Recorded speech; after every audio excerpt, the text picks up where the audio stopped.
In general terms, fault means responsibility for a wrongdoing. It encompasses the concept of attaching blame to certain behaviors and levels of culpability. In law, fault will have a specific meaning depending on which law is under consideration. In contract law, the meaning of fault may relate to breach of contract, since it is the breaking of a legally enforceable promise. Vitiating factors also allow an innocent party to escape a contract where the other party is at fault. This may be because of a misrepresentation, and these are ranked according to the degree of fault: innocent, negligent, or fraudulent. In tort law, fault may relate to falling below the standard of a reasonable man in negligence liability as established in Vaughan v. Menlove. It could be failing to take reasonable steps to prevent reasonably foreseeable harm under the Caparo test. An unreasonable use of land causing a reasonable interference with another's use of or enjoyment of their land would be an example of the meaning of fault under the law of nuisance.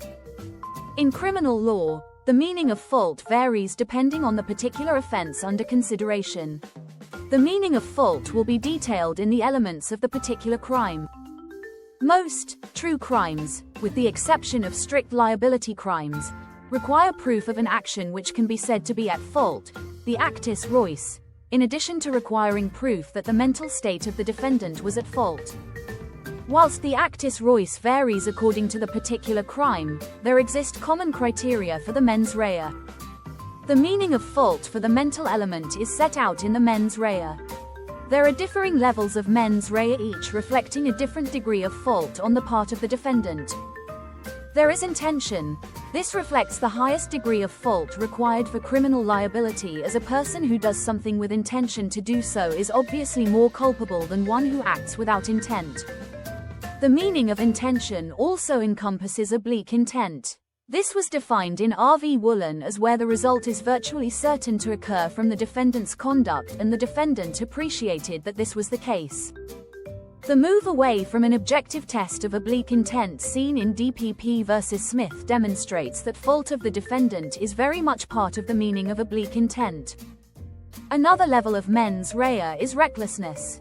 The meaning of fault for recklessness was set out in R.V. Cunningham as occurring where the defendant foresaw a risk of what occurred might occur and continued regardless. This was refined in RVG and R for criminal damage as where D foresees a risk of damaging property but continues regardless where it was unreasonable for him to do so.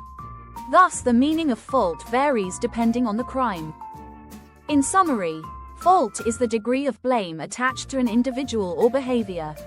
In law, the meaning of fault will depend upon the law under consideration. Fault is generally a requirement in establishing liability, but there are exceptions to this. Principles of natural justice would dictate that fault should be required, but this is not always practical. This video is part of a series of videos on law from www.e-lawresources.co.uk. Please subscribe to our YouTube channel www.youtube.com/@e-lawresources. It's free to do so and will help us to keep providing these videos. Check out our website, which provides lecture outlines and case summaries. See also www.elawrevision.org.uk for revision games and quizzes. Thanks for watching.